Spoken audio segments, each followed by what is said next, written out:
Since I clearly need to practice making Pokemon Go news videos, we're back with another one. Today we got two big announcements. We got the September content update and the Go Wild area is returning this year. I'm going to start with a brief look at the September content update. We'll go over the important stuff, or what I believe to be the important stuff. Number one, in max battles this month, Pidove, Trubbish, Abra, Chansey, and Beldum. Trubbish is going to be in max battles from September 8th to September 14th. Don't invest too heavily in a Trubbish here. They're doing this thing again where they release a Pokemon in Dynamax raids, and then you want to power it up and unlock the moves, and then they release the Gigantamax version right after. We already saw in the trailer for this season that Gigantamax Garbodor is going to be coming to the game. So just keep that in mind. Don't waste too many resources on a Dynamax Trubbish when the Gigantamax version is coming later this season at some point. In 5-star raids, we're going to have Palkia and Dialga. Of course, always useful candy to have, but also in raid hours throughout the month, we're going to have Origin Form Palkia and Origin Form Dialga. So September 3rd and 10th will be Origin Form Palkia, September 24th and October 1st, Origin Form Dialga. And they're going to have the special moves, Spatial Rend, Roar of Time, which I think are two of the best adventure effects for playing Pokemon Go on a budget. Being able to use Spatial Rend to just see twice as many Pokemon during an event if you have limited amount of time to play the game, or using Roar of Time to pause timers to save you money on lucky eggs, star pieces. If you don't get to play Pokemon Go every day, but you want to get the most out of the few times that you can play, I think Origin Form Dialga and Palkia's adventure effects are great for that. For September's Spotlight Hours, on September 16th, we have Gothita with Double Catch XP.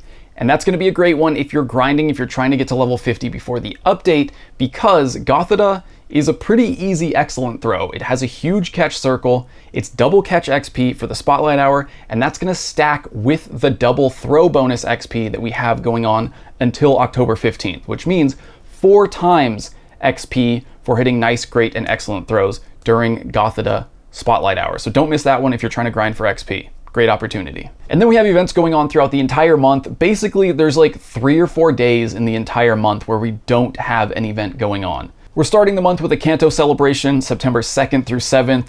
I've been playing this game for 9 years. I don't need another Kanto celebration. I've been catching Kanto Pokemon for 9 years. But on September 7th, we have Mega Sharpedo Raid Day. Mega Sharpedo will be debuting in Pokemon Go, one of very few Mega Pokemon that we have left, although we are going to get new Mega Pokemon with Legends ZA later this year. So I guess they're trying to get the rest of those Mega Pokemon out before the new Mega Pokemon get released. So that's Sharpedo. Camerupt will probably be October, and then November, hopefully we finally get Mega Metagross, and then we get all the new Megas after that. We also have a new Go Pass for September that introduces a new item, the Timed Incubator. So as far as I know, there's no lucky trinket in this upcoming Go Pass. The new special item is the Timed Incubator. Here's how the Timed Incubator works. It's available at rank 20 of the Go Pass Deluxe, so you have to pay for it. It's $7.99 to unlock the Go Pass Deluxe. And it's basically another infinite incubator, but it runs out after a certain amount of time. The Timed Incubator will last from when it's earned until 1 week after the current Go Pass ends. So you get the Timed Incubator when you reach level 20 of the Deluxe Go Pass, and then it expires on Tuesday, October 14th at 10 a.m. local time. So in theory, if you bought the Go Pass Deluxe plus the upgrades, you could unlock this Timed Incubator within a couple days of the beginning of September, and then have it for over a month. Essentially an extra unlimited incubator for a whole month for $8. It's up to you. Personally, I don't hatch enough eggs to feel like that's worth it. I usually only hatch eggs during events, but if it turns out that there are any important eggs during any of the upcoming events during the month, maybe I would reconsider. But for now, without knowing what's coming in eggs, I just don't feel like it's worth it for me. Now let's get to the last and the biggest and most exciting announcement, if you ask me. The Wild Area is returning with both a global and an in-person version. The in-person event is happening in Nagasaki, Japan, November 7th, 8th, and 9th, and the global version of the event is happening November 15th and 16th everywhere, wherever you are, which happens to coincide with my group trip to Korea that's coming up. So for those of you who are coming with me on the trip, I'm very excited about this because we are going to get to play at least one day of the wild area while we're in Korea. If you're staying an extra day after the trip ends, maybe 2 days of the event in Korea. And if anyone wants to make an impulsive decision to come to Korea with me on this group trip and maybe play wild area over there with us, there are a few spots left for the trip. It's, like I said, it's that week, November 9th through 15th. We're close enough to the trip now that you'd have to pay in full to reserve your spot if you wanted to come on the trip, but just throwing it out there, if anyone's feeling like they want an impulsive Pokemon Go adventure, there are a few spots left for my trip to Korea, and we'll be there for the Global Wild Area event. I'll link that in the description if you want to check it out. So let's talk about the event. Let's start with the global event. The big Pokemon debut here is Grimmsnarl. The Impidimp Grimmsnarl family is coming to Pokemon Go. It's a dark and psychic type Pokemon.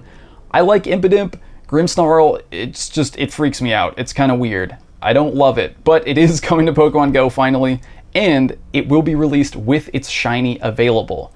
Also available for the first time during the Wild Area event is the debut of Shiny Hatenna and Shiny Unknown W. We will also be getting Shadow Cresselia and Shadow Darkrai being released, each one on one of the days of the global event. So Saturday, it's going to be Shadow Cresselia, and on Sunday, Shadow Darkrai, and they will both be available as shiny. To go along with Grimmsnarl, the focus of the event is on dark and fairy type Pokemon. So we'll have a dark hour and a fairy hour. And there are a lot of Pokemon featured. For the dark hour, we have Alolan Meowth, Alolan Grimer, Ghastly, Hoothoot, Murkrow, Sneasel, Houndour, Poochyena, Galarian, Zigzagoon, Seedot, Nincada, Cacnea, Kricketot, Stunky, Scorpy, Scraggy, Zorua, Foongus, Dino, Inkay, Phantump, Impidimp, and Dreepy. And during the fairy hour, Clefairy, Alolan Vulpix, Jigglypuff, Galarian Ponyta, Chansey, Togetic, Marill, Snubbull, Ralts, Skitty, Swablu, Phoebus, Cherubi, Audino, Cottonee, Espurr, Dedenne, Klefki, Poplio, Cutiefly, Hatenna, Impidimp, and Smoliv. Ooh, Klefki.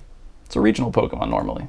Returning for the wild area, one of my favorite features of last year's event, Mighty Pokemon are back. So Mighty Pokemon are much more likely to be XL or XXL, and they're going to have higher IVs overall. So it was pretty easy to get a hundo Mighty Pokemon during last year's event. So on Saturday, the Mighty Pokemon are going to include Wigglytuff, Galarian Rapidash, Tyranitar, Mawile, Absol, Golurk, Hatterene, Obstagoon, and Meowscarada.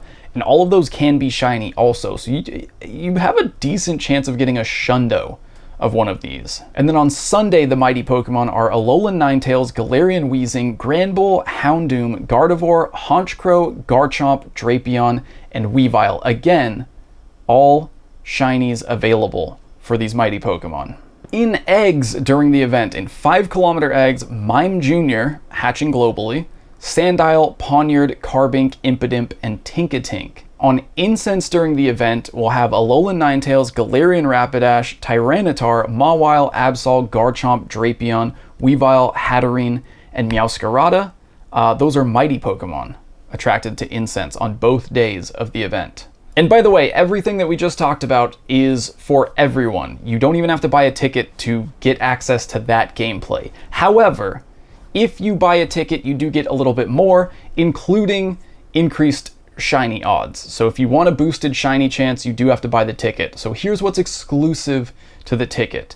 You're going to have unknown W, I, L, and D appearing on Incense. You're going to have all the same Mighty Pokemon that we just talked about, and if you have a ticket, you might encounter a Mighty Uxie, Mesprit, or Azelf on your Incense as well. There's going to be an exclusive special research available for ticket holders. It's going to have a branching research where you choose a path, either dark or fairy type Pokemon, to earn one of 2 in-game medals. So you'll probably get encounters, and it'll be focused on whichever type you choose for the special research. Going back to free features, this is for everyone, even if you don't have a ticket. I don't know why they put this so out of order. If you don't have a ticket, you'll still be able to get field research for the event that awards event Pokemon. You'll also get up to 3 free raid passes per day. Your max particle collection limit is increased to 1,600, and there are 3 Go Snapshot Surprise event encounters per day for everyone, without a ticket. With a ticket, you get, this is the paid bonuses, an increased chance of encountering shiny Pokemon, 3,200 max particle limit, increased max particles from power spots and exploration, 3/4 max particle cost for unlocking and powering up max moves, so an actual discount to how much it costs for unlocking and powering up max moves. You'll get 6 free raid passes per day, double candy for catching Pokemon, increased chance of 5-kilometer eggs, half hatch distance, 2-hour lure modules, and 6 snapshot encounters. Ticket holders will also receive up to 6 special trades per day and half Stardust cost for trades. Interesting. I wonder what happens if a ticket holder trades with a non-ticket holder. How much Stardust does it cost? That's the global event. That's the one that's available for everyone. The ticket is going to cost $11.99, $11.99, or whatever that works out to once they convert it to your local currency. But in the US, that will be $11.99. Now, very briefly, there is an in-person event in Nagasaki, November 7th through 9th. I wasn't able to go to the wild area in Fukuoka last year, but a lot of people who went really liked it. Like I said, I have my group trip in Korea the week immediately following this wild area, so I might end up in Nagasaki. We'll see. But more or less, the event is the same as the global event. You get all the same spawns, you get all the same bonuses. The only difference is you're actually playing in person in the city of Nagasaki in Japan. I won't go into too much more detail, but if you want, if you want to read about it, it's on the website if you're considering going. And if you're considering going there, why not consider coming to Korea with me right afterwards? Anyway, those are the big announcements for this fine Wednesday afternoon. Hopefully I didn't get any of that horribly wrong. All right, let me know what you're excited for coming up in Pokemon Go, and since we talked so much about Japan and Korea, check out these videos right here for some Pokemon Go events in Japan and Korea.